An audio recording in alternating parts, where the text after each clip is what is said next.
At 2:14 in the morning on April 19, Walter Pruitt woke up because his dog wouldn't stop whining. The dog's name was Chester, a 12-year-old border collie who normally slept like the dead until sunrise. But tonight Chester was pacing at the bedroom door, making sounds Walter had never heard from him. Low, anxious whimpers that rose and fell like a warning siren. "What's wrong with you, boy?" Walter sat up in bed. His wife Mabel stirred beside him but didn't wake. She could sleep through anything, always had, even the tornado of '58 that had taken the Hendersons' barn half a mile away. Chester scratched at the door. Walter got up, pulled on his pants, and followed the dog down the stairs and through the kitchen. Chester went straight to the back door and pressed his nose against the glass, whining louder now. Walter looked out into the darkness. The first thing he noticed was the silence. No crickets, no frogs from the pond, no night sounds at all. Just a heavy, pressing quiet that felt wrong in a way he couldn't explain. The second thing he noticed was the cattle. Walter could see the barn from the kitchen window, and even in the darkness he could tell something was off. The cows were moving, all of them, pacing in tight circles in the corral, bumping into each other, making sounds of distress that carried across the still air. Animals know. That's what Walter's father had always said. Animals know before we do. Walter opened the back door and stepped onto the porch. The air hit him immediately. Warm and thick and wrong, with a smell like copper and wet earth. He'd smelled that smell before, once when he was 17, the night before the tornado of '29 that had killed 3 people in the next county. He looked at the sky. The stars were gone, not covered by normal clouds, just gone, swallowed by something massive and dark that was blotting out the entire southwestern horizon. And at the edge of that darkness, where the black met the last visible stars, there was a glow, a greenish-yellow glow that pulsed like something alive. Walter's blood went cold. "Mabel!" He turned and shouted into the house. "Mabel, wake up! Let me tell you about Millbrook, Nebraska, in the spring of 1974, because you need to understand what Walter was looking at." Millbrook was a town of 847 people, spread across 4 main streets and a dozen side roads. Farmers mostly, plus the merchants who served them. A feed store, a grocery, a hardware shop, a diner, a church. The kind of town where everyone knew everyone, where doors stayed unlocked, where the biggest excitement was the 4th of July parade. The town had been built in a shallow valley, nestled between low hills to the east and open prairie to the west. The old-timers said the hills protected them from the worst storms. The old-timers were about to be proven wrong. At 2:14 in the morning, every family in Millbrook was asleep. Every light was dark, not by choice, but by necessity. The power had gone out at midnight, knocked out by the same storm system that was now spawning something far worse, 7 miles to the southwest. No power meant no lights. No power meant no television or radio to broadcast warnings. No power meant the emergency sirens, those World War II surplus horns mounted on poles at each end of Main Street, sat silent and useless. The telephone lines had gone down an hour after the power, taking with them any chance of a warning call from the weather service in Lincoln. Millbrook was blind, deaf, and asleep, and death was 12 minutes away. Let me tell you about Walter Pruitt, because he was the only person in town who was awake. Walter was 62 years old and he'd been farming the same 320 acres outside Millbrook since 1936, when he'd taken over from his father. He'd survived the Dust Bowl, the war years, the hard winters, the dry summers. He'd buried 2 children, a son in infancy, a daughter to polio in 50. He'd kept farming. Walter wasn't a talker. Never had been, never would be. He went to church on Sundays, nodded at his neighbors, did his business with as few words as possible. Some people thought he was unfriendly. Most people who knew him understood that he just didn't see the point in saying things that didn't need to be said. But Walter noticed things.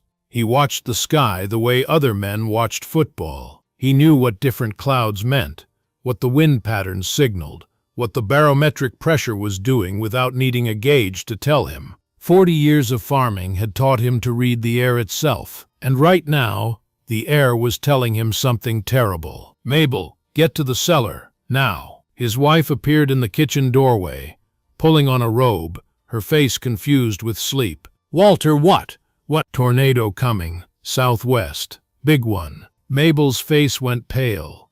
She'd lived through enough Nebraska springs to know that Walter didn't use that word lightly. "How long?" Walter looked at the horizon again. The greenish glow was larger now, pulsing more intensely.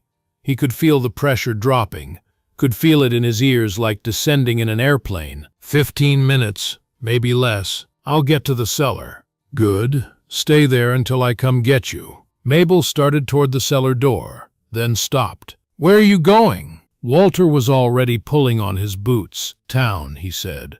"They don't know. Now let me pause here and ask you something. What would you do in that moment? Your wife is heading to safety. Your own cellar is 20 feet away. You could be underground in 30 seconds, protected from whatever was coming. Or you could go out into the darkness, into the path of the storm, to warn people who might not wake up in time anyway." Walter Pruitt didn't hesitate. He didn't weigh the options or calculate the risks. He just knew that 847 people were sleeping in the dark with no idea what was coming, and he was the only one awake. He grabbed his truck keys from the hook by the door. The truck didn't start. Walter turned the key again, heard the starter grind weakly, and knew immediately what was wrong. The battery. He'd been meaning to replace it for weeks, kept putting it off. The cold night had drained what little charge was left. He had no vehicle, no way to get to town fast, no way to warn anyone. For 3 seconds, Walter Pruitt stood in his driveway, his mind racing through options that didn't exist. Then he looked at the barn, the farmall. Let me tell you about the tractor, because it's the hero of this story. Walter's farm. All H was a 1947 model, 27 years old in that April of 19... He'd bought it used in 1952 for $600 from a widow whose husband had died in Korea. It had been old then. It was ancient now. But it ran. God, it ran. Walter had rebuilt that engine twice, replaced nearly every moving part at least once, kept it maintained with an obsession that his neighbors found amusing. "That tractor's worth maybe $200, they'd say. "Why do you spend so much time on it?" Walter never had a good answer. He just liked the machine. It was simple, reliable, honest. It started when you needed it to start. It worked when you needed it to work. And it had lights. 2 headlights mounted on the front, powered directly by the engine's generator. As long as the engine ran, the lights would burn. Walter ran to the barn. The cattle were frantic now, bellowing and crashing against the fence. Chester was barking somewhere in the darkness. The wind was picking up, coming in gusts that carried that copper smell, stronger than before. Walter threw open the barn doors, climbed onto the farmall, and turned the key. The engine caught on the first try. It always did. He pulled the headlight switch. Twin beams of yellow light cut through the darkness, illuminating the barn doors, the driveway, the road beyond. Walter Pruitt had 12 minutes to save a town. He had a tractor that could do maybe 15 miles per hour on a good road. He had headlights, a horn, and his own 2 lungs. It would have to be enough. Let me tell you about the ride into town, because those were the longest 12 minutes of Walter's life. The Pruitt farm was 1.5 miles outside Millbrook. At 15 miles per hour, that was 6 minutes just to reach the first houses.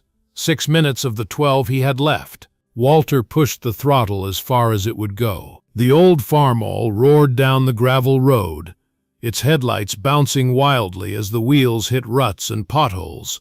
The wind was stronger now, pushing against him from the southwest, carrying the smell of rain and something else, that electric ozonic smell that meant the atmosphere itself was being torn apart. He could see the glow more clearly now. It wasn't just on the horizon anymore. It was climbing the sky, spreading, pulsing with an energy that made his skin crawl. Somewhere inside that glow a funnel was forming, or had already formed. Walter didn't look back. Looking back wouldn't help anyone. The first house on the edge of town was the Morrison place. Lloyd Morrison, who'd witnessed Earl Dunlap's handshake deals for 20 years. Lloyd's bedroom window faced the road. Walter stopped the tractor directly in front of the house, headlights blazing against the dark windows. He leaned on the horn, a deep, mechanical bleat that shattered the silence of the sleeping town. "Lloyd! Tornado! Get to your cellar!" He held the horn for 10 seconds, saw a light flicker on inside, didn't wait to see more. He had to keep moving. The next house was the Kendricks, then the Petersons, then the Watsons. Walter drove the farm all down the middle of Main Street, leaning on the horn, shouting until his throat was raw, stopping at every house where he didn't see lights coming on. "Tornado coming! Everyone up! Get to your cellars!" Lights were flickering on now, one by one, like stars appearing in reverse. Faces appeared in windows, confused, frightened, then understanding. Walter saw people running, saw Lloyd Morrison sprinting across his yard in his underwear, gathering his children, heading for the cellar doors, saw old Mrs. Patterson being carried by her son, saw the Henderson kids racing ahead of their parents. The town was waking up, but Walter wasn't done. He'd reached the end of Main Street, but there were houses on the side roads, families who might not have heard the horn, who were too far from the main street to see the lights. He turned onto Oak Street.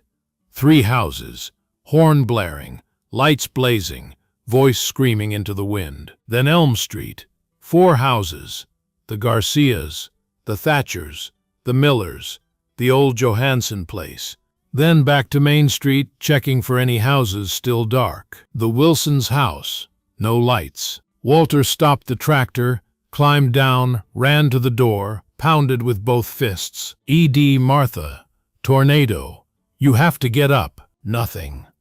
The Wilsons were elderly, both hard of hearing. Walter tried the door, unlocked, like every door in Millbrook, and went inside, shouting as he ran through the dark house. He found Ed Wilson sitting up in bed, confused, reaching for his glasses. "What? Walter, what are you—" "Tornado. Right now. Cellar." Ed's face went white. He shook Martha awake while Walter ran back outside. The wind was howling now. Not gusting, howling. A continuous roar that came from everywhere at once. The pressure in Walter's ears was painful. The glow on the horizon had become a glow directly overhead, greenish light filtering through clouds that churned like boiling water. Walter climbed back on the farm awl and checked his mental count. He'd hit every house he could think of. 47 families. Maybe a few he'd missed, but he'd covered most of the town. He looked at the sky and knew he was out of time. "Everyone down," he shouted one last time, his voice barely audible over the wind. "It's here." Walter drove the farm awl toward the nearest shelter, the church basement, 3 blocks away. He could see people running ahead of him, silhouettes against the greenish sky, racing for cellars and basements and any hole in the ground. He made it to the church with maybe 30 seconds to spare. He killed the engine, climbed down, and ran for the basement door. Hands grabbed him, pulled him inside, pushed him down the stairs into a basement packed with people. 40, 50, maybe more, all crammed together in the darkness, holding children, holding each other, praying. Then the sound came. Let me tell you about the sound, because no one who heard it ever forgot it. It wasn't like a freight train. That's what people always say, sounded like a freight train. But that's not right. A freight train has a rhythm, a mechanical regularity. This was different. This was the sound of the world being torn apart, a roar so deep it vibrated in your chest, a scream so high it hurt your ears, breaking glass and splintering wood and metal being twisted like paper. All of it at once, all of it everywhere, a wall of sound that made thought impossible. The church shook. The lights, they had candles and lanterns in the basement, flickered and danced. Dust fell from the ceiling. A woman screamed. Children cried. Someone was praying out loud, rapid fire, the same words over and over. Walter Pruitt knelt in the corner, his eyes closed, his hands pressed against his ears, and waited for the world to end. The sound lasted 37 seconds. Then it was gone. Not fading, gone, instantly, replaced by a silence so complete it felt like death. The wind stopped. The roar stopped. Even the children stopped crying, shocked into quiet by the sudden absence of sound. For a long moment, no one moved. Then Walter stood up. "Everyone stay here. I'll check." He climbed the stairs to the basement door, pushed it open, and stepped out into what was left of Millbrook, Nebraska. Let me tell you about the damage, because it was both terrible and miraculous. The tornado had cut a path through the western half of town. Everything in that path was destroyed. Houses reduced to splinters, cars flipped and crumpled, trees snapped like matchsticks. The hardware store was gone. The feed store was gone. Half of Main Street was simply missing. But the eastern half of town was untouched, and the storm cellars had held. Walter walked through the debris in the gray pre-dawn light, calling out names, listening for responses. One by one, the doors opened. Cellar doors, basement doors, the reinforced door of the bank vault where the Hendersons had sheltered. People emerged, blinking, stunned, but alive. Every family that Walter had warned was alive. 47 families, 163 people, men, women, children, who had been asleep in their beds 12 minutes before the tornado hit. All of them had made it to shelter. Not a single person died. The National Weather Service would later estimate that the tornado was an F4, with winds exceeding 200 miles per hour. It had touched down 7 miles southwest of Millbrook at 2:19 a.m., and lifted 2 miles northeast of town at 2:31 a.m. 12 minutes of destruction. The Weather Service also estimated that if the town had received no warning, if everyone had stayed asleep in their beds, the death toll would have been between 15 and 25 people. 0 deaths. Because one man woke up, looked at the sky, and refused to go to shelter alone. Now, let me tell you about the aftermath, because that's where Walter Pruitt became something he never wanted to be. By noon on April 19th, the news trucks had arrived. By evening, Walter's name was on the radio. By the next morning, it was in newspapers across the state. Farmer saves town with tractor and horn. Hero of Millbrook, one man's midnight ride. The light in the darkness. Walter Pruitt's 12-minute miracle. Walter hated every word of it. He refused the first interview request, then the second, then the third. He stopped answering his door when he saw cameras in the driveway. He told the mayor, politely but firmly, that he didn't want any ceremonies or plaques or recognition. "I didn't do anything special," he told Pastor Reynolds, who'd been trying to convince him to speak at a community thank you event. "I woke up. I had a tractor. I did what anyone would do." "Walter, you saved 163 lives. I drove a tractor down a street and made noise. That's not heroism. That's just doing what needed doing." Pastor Reynolds didn't push. He'd known Walter for 30 years. He knew that the man meant exactly what he said. But the town didn't forget. They couldn't forget. Every person who'd been pulled from sleep by those headlights and that horn knew exactly who they owed their lives to, whether he wanted the credit or not. Let me tell you about the letters, because those mattered more to Walter than any newspaper headline. They started arriving a few days after the tornado. Handwritten notes, most of them, slipped under his door or left in his mailbox. "Mr. Pruitt, my children are alive because of you. I heard the horn and at first I thought it was a dream. Then I saw the lights and I knew, thank you doesn't feel like enough. Martha Garcia." "Walter, I'm not a religious man, but I believe God put you at that window for a reason. My whole family was in the path. Every one of us made it to the cellar because of you." Ed Thatcher. "Dear Mr. Pruitt, I am 7 years old. My mom says you saved us from the tornado. Thank you for driving your tractor. I drew you a picture of it. Tommy Henderson." Walter kept every letter. He put them in a box in his bedroom closet, never showed them to anyone but kept them. When reporters asked him why he'd done what he did, he never knew what to say. But those letters, those he understood. He hadn't saved a town. He'd saved the Garcias and the Thatchers and little Tommy Henderson. He'd saved his neighbors, one family at a time, house by house, headlight by headlight. That made sense to him. That felt like something worth doing. Let me tell you about the conversation with Lloyd Morrison, because it happened 3 months after the tornado and it stayed with Walter for the rest of his life. Lloyd came over one evening in July, sat on Walter's porch, and didn't say anything for a long while. That was okay. Walter didn't mind silence. Finally, Lloyd spoke. "You know what I keep thinking about? I keep thinking about how I almost didn't wake up." Walter waited. "When I heard the horn, I thought I was dreaming. Some part of my brain just wanted to ignore it, roll over, go back to sleep.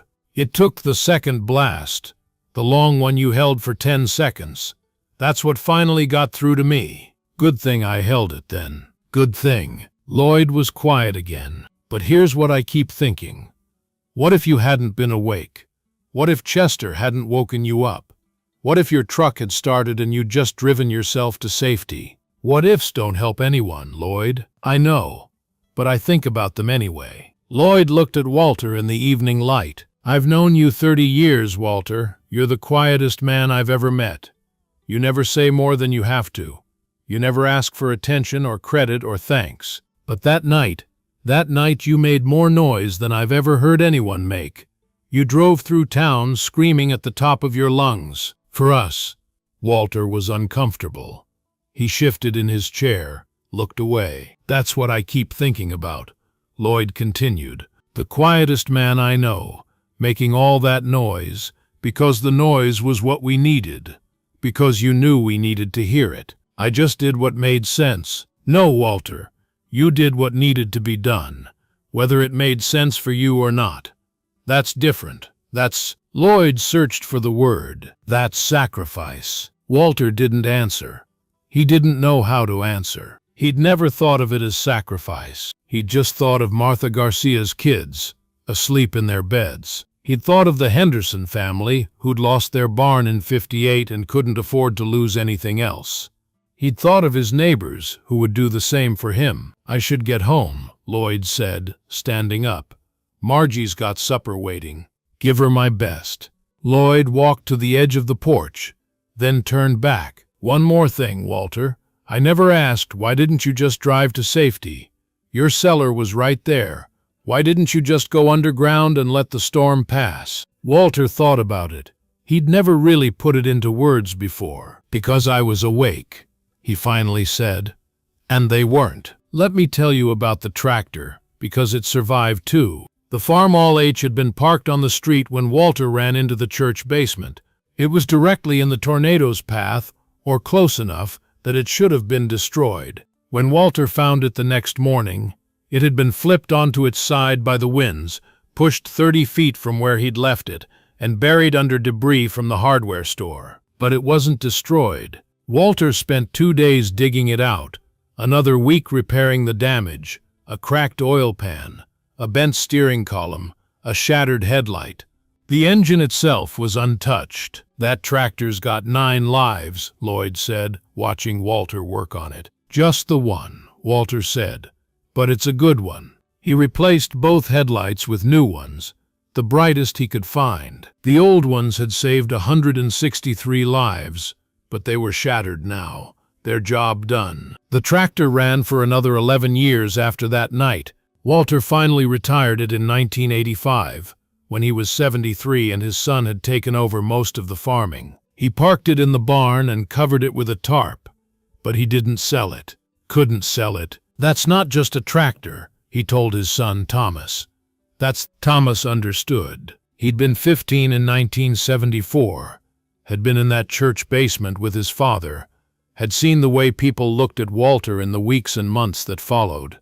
The quiet awe, the unspoken gratitude. "I'll keep it," Thomas promised, "long as the barn stands." Let me tell you about Walter's death, because it happened in 1991, and the whole town came to the funeral. Walter Pruitt died on a Sunday morning in March, 17 years after the tornado. Heart attack, quick and final. He was 79 years old. The funeral was the biggest Millbrook had ever seen. People drove in from 3 counties, people who'd moved away years ago, people who barely remembered the town, but who remembered one night in April when a man on a tractor had given them back their lives. Pastor Reynolds, older now but still at the same church, gave the eulogy. He talked about Walter's faith, his family, his years of service to the community. But everyone knew what he would end with. Most of you know the story of April 9th. Most of you were there. Most of you owe your lives, or your children's lives, or your parents' lives to what Walter did that night. The pastor paused. I asked Walter once why he did it. Why he didn't just go to shelter, save himself, let someone else worry about the rest of the town. You know what he told me? The congregation was silent. He said, I was awake, and they weren't. That's all. I was awake. Pastor Reynolds shook his head slowly. Walter never understood why people made such a fuss. He genuinely didn't see himself as a hero. He saw himself as a farmer who happened to be awake when his neighbors needed him. He saw himself as a man with a tractor and working headlights. He saw himself as someone who did what anyone would do. The pastor looked out at the packed church. But we know better. We know that not everyone would do what Walter did. We know that in that moment of crisis, most people, good people, decent people, would have thought of their own safety first. Walter didn't. Walter thought of us. He closed his Bible. The light of a good man shines in the darkness. Walter Pruitt's light shone just bright enough to save us all. Let me tell you about the memorial, because the town built one even though Walter never wanted it. In 1994, on the 20th anniversary of the tornado, Millbrook dedicated a small monument at the corner of Main Street and Oak, the intersection where Walter had turned to reach the houses on the side roads. The monument is simple, a granite base with a bronze plaque, and on top a full-size replica of a Farmall H headlight. The plaque reads, In memory of Walter Pruitt, 1912 to 19... On April 19, 1974, with no power, no phones, and no warning system, Walter Pruitt drove his tractor through the dark streets of Millbrook, waking families minutes before an F4 tornado struck. 163 lives were saved. 0 lives were lost.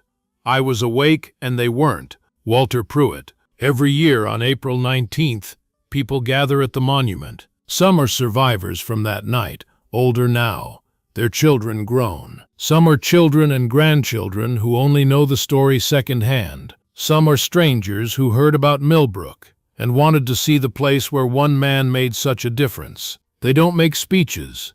They don't have ceremonies. They just gather in the darkness because it's always held at 2:14 a.m., the exact time Walter woke up, and someone turns on a Farmall headlight, and for a moment, that single beam of light cuts through the Nebraska night. A reminder, a thank you, a promise that Walter's light will keep shining long after the man himself is gone. Let me tell you one more thing, because it's the thing that matters most. Walter Pruitt never thought of himself as a hero. He thought of himself as a man who happened to be awake when others were sleeping. A man who had a working tractor when trucks wouldn't start. A man who did what needed to be done, not because it was brave, but because it was obvious. But here's what Walter never understood, what he couldn't see about himself. Courage isn't the absence of fear. Courage is being afraid and acting anyway. Courage is knowing you could go to safety and choosing to go toward danger instead. Courage is making noise when you'd rather be silent, because the noise is what others need to hear. Walter Pruitt spent 62 years being the quietest man in Millbrook. On one night, for 12 minutes, he became the loudest, and 163 people lived because of it. That's not just doing what needed to be done. That's heroism, whether Walter believed it or not. The tractor is still in Thomas Pruitt's barn. The headlights have been replaced a dozen times, but the machine itself is the same one that rolled down Main Street on that April night. Thomas's son, Daniel, has learned to drive it. Someday Daniel's children will learn too. And every year on April 19th, the Pruitt family drives the Farmall into town. They park it at the monument, turn on the headlights, and let them shine. A light in the darkness, a reminder of the man who was awake when no one else was. A promise that as long as that tractor runs, Walter Pruitt's light will never go out.